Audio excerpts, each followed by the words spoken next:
Ulrich, কথা বলছিস না? উলরিক এতক্ষণ পর উত্তর দিলেন যে জর্জের মনে হলো তিনি হয়তো জ্ঞান হারিয়েছেন।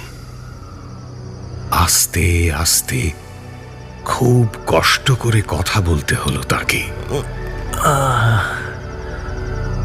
গত 50 বছরে কেউ একজন জেনেম আর ভন গ্র্যাডভিটসকে কথা বলতেই দেখেনি রে, কথা বলতেই দেখেনি। ভাবতো রবিবার সকালে যদি তুই আর আমি একসঙ্গে ঘোড়ায় চড়ে মার্কেট স্কোয়ারে যাই,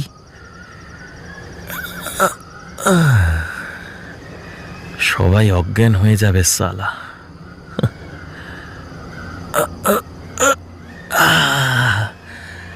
এরকম শীতের রাতে জঙ্গলে পড়ে না থেকে আমরা তোর বাড়িতে বা আমার বাড়িতে একসঙ্গে বসে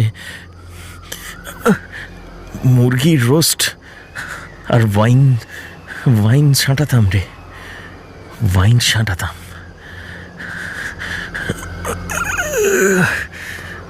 জঙ্গলে কে কখন শিকার করবে সে নিয়েও কোনো ঝগড়া নেই।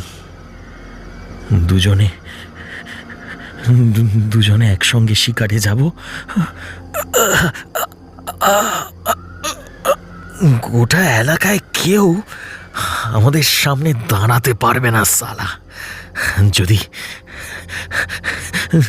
যদি আমরা বন্ধুত্ব করে নি একবার।